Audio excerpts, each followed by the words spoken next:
Cruising London's West End at night, like a shark searching for its prey, taxi driver John Worboys' modus operandi was chillingly effective.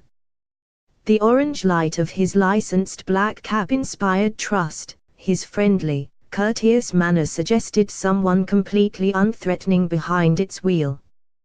"Don't worry darling, I will get you home safe," he would tell the young women he targeted as they spilled out of pubs, restaurants or clubs in the early hours. Sometimes, he even offered to waive his fare if a lone female didn't have enough money to get home safely, like a knight in shining armor. But Worboys, with a rape toolkit hidden in the footwell, was anything but. First came the banter, then a well-rehearsed story. Worboys would say he'd had a great day winning tens of thousands of pounds at a casino, on the lottery, or at the races.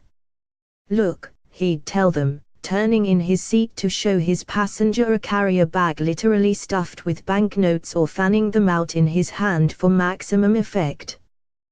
Then, he'd invite her to celebrate his good luck with him. Reaching for 2 glasses, he'd produce a miniature bottle of champagne or other alcohol from the footwell of his cab.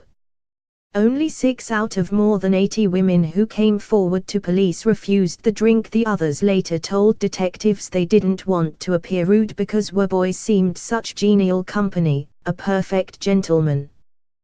But with their champagne spiked with sedatives from his traveling toolkit, which also included condoms, plastic gloves and a sex toy, the women were soon rendered helpless.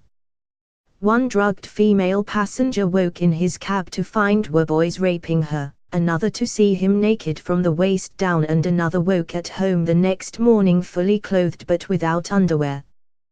One victim recalled lolling about as Worboys tried to kiss her, another had flashbacks of him being on top of her, and another was violently sick and felt like a rag doll.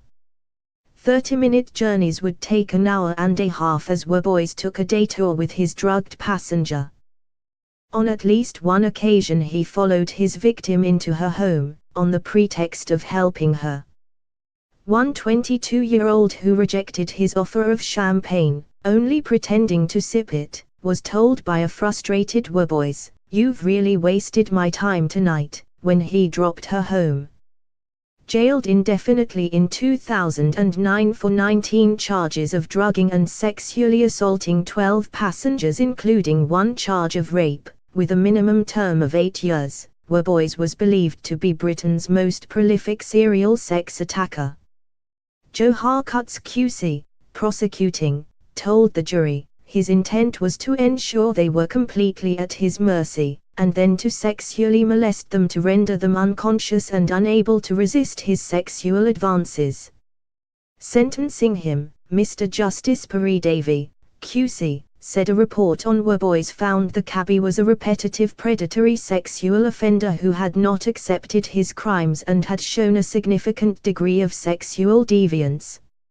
A further report suggested he posed a significant risk of re-offending. More than 100 women came forward to say he'd assaulted them, and police suspected him of more than 500 attacks.